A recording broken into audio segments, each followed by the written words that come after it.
Hey everybody, this is Dr. Rocks with Pounding Rocks Truck Shop. If you're just tuning in, this is a 1992 Nissan Pathfinder that has been body swapped to a hard body pickup cab. It is now flatbed with a VG33ER running a VG30E computer system, VG33E injectors, and it has been a hell of a project.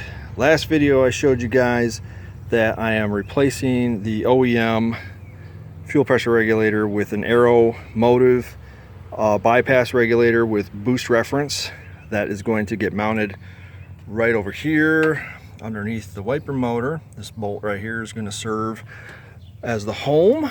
I already ran the vacuum line from the bottom of the plenum here from underneath the supercharger over here, which will give me both vacuum and boost pressures. I'm teeing it.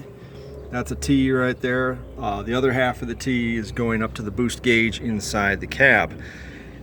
So I cut this. I might trim it a little bit, but it goes right to where this is supposed to be, and that's where the actual regulator is going to be sitting.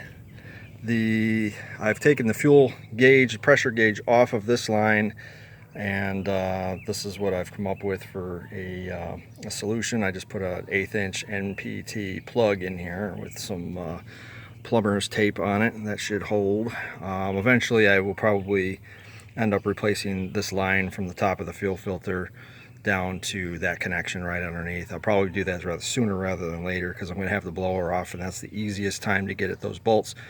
That O-ring probably on there is probably leaking too. I don't smell gas, but it's one of those things where that O-ring is probably original to this line, which came off another truck. And what I did is I hacked the original ends off of it to make it work on a VG33E.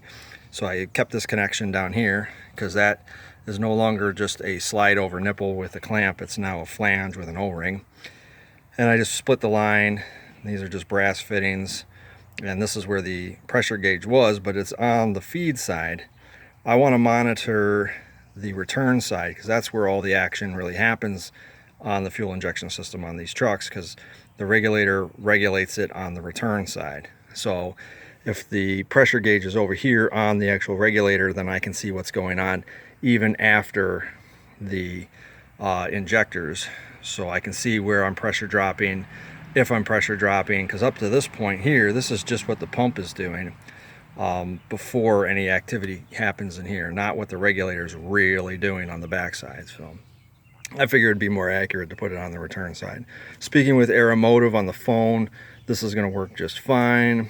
I did get asked by Alex, the gentleman who sold me the injectors and the rail for this, why I would go with boost reference. The reason being is that it kind of works like an FMU for every pound of boost, and you probably already know this, but everybody else who's just tuning in, an FMU, basically for each pound of boost that you put out, it does a 1-to-1 ratio and raises the fuel pressure. I'd rather have it be a little pig rich than be lean.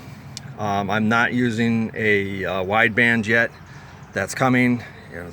This is all trying to be done within budget here, and I'm now 220 bucks into this regulator that I'm going to be putting on here. So to answer your question, even if I don't need it, the nice part is that I can just unplug it and cork off the line, and just, I don't have to worry about it. But if you set a manual FPR, that's the boost, that's the pressure you get no matter what engine load you have on it. So if I'm really hogging on this thing, which I'm probably not going to, but you never know, there might be a few times where I enjoy myself. I'd like to know that I have the pressure available to me at that time, and I'm not going to go and make it run lean at that point. Plus, it has the slightly smaller injectors in it, so I definitely want to keep the pressure stable, if not a little higher than what would be normal for it. I want to keep it at least 35 to 40 when it's running, and maybe 40 to 42 max. Nothing more than that, really. It's really not necessary at that point. But I definitely don't want to see 20 pounds pressure on this thing at idle or at off idle. I don't want to see that anymore. I'm sick of these fuel pressure regulators from Nissan. They're garbage. They're also not in a very friendly spot, so that elbow is going to make life easier. In other news on this particular truck, we all know that I've been having power steering pump issues where this has been bleeding over and just spewing all over the place, and I'm still getting cavitation inside. I may have figured it out. It may be too late for this pump. This pump may have taken a dump already, but I think I know what may have caused it. So I don't know where this hose came from. I want to assume that it was hose that we had around over at Justin's shop at the time, and I just wanted to run it, not realizing the difference in these hoses. This hose, as you can see, is extremely flexible, and this is what my biggest fear was that this hose is easily squeezable. I mean, I can pinch this off with my fingers. That's how easy it is. Leads me to believe that it's just basic fuel oil hose, which on the return side here, that's what we have, is regular 1/4-inch fuel oil hose. And in this circumstance, this is return pressure, so it's not going to be a huge deal, because this hose really should, this hose would expand if it was a problem. But this hose, I think, is getting sucked down. I think that's what's happening, is it's getting sucked down by all the suction side, because this is the only place where suction really happens. Is this is the pump, this is the feed line from the reservoir down, and so this is pulling on this line, and if this line is under vacuum, fluid vacuum, it's gonna squeeze this down, and it's probably doing it in a spot where it's not supposed to, or any spot really is not supposed to. But this is a piece of actual power steering hose that I sliced off of another Pathfinder. This is the exact hose that comes off of the reservoir and goes down to the power steering pump. And if you look at how thick this is, I can't squeeze that. I can't pinch it. I can't pinch it hard enough. Now that's my weak hand. This is my strong hand. I can't pinch that down. I really can't. I can't pinch it down like I could this one. This one I can pinch it completely off. This one I can't. So I'm thinking that this is definitely part of the problem. So I am going to order some power steering hose here, some actual power steering hose, not just fuel oil hose, which I thought was, you know, stupid me, thought, oh, all hoses are the same, unless they're coolant or fuel. But fuel hoses are definitely different, and this is no exception. This is way too flimsy. This is way stiffer. It really can't be crushed by hand that easy. I think that's part of my problem. So I'm going to start with the hose because it's cheaper than a pump. I'm going to put this hose on. I'm just going to get some bulk hose, like 2 feet of it, cut it down to size, clamp it, refill the system, and then bleed the system and see if we still have the same boil over problem coming out from underneath the cap. So the other thing I noticed is that there is a filter on the inlet side, inside this line right here. This is the return line from the high pressure side, and going into this, there is a filter in the inside of here, and that it says it's going to filter it from the inside.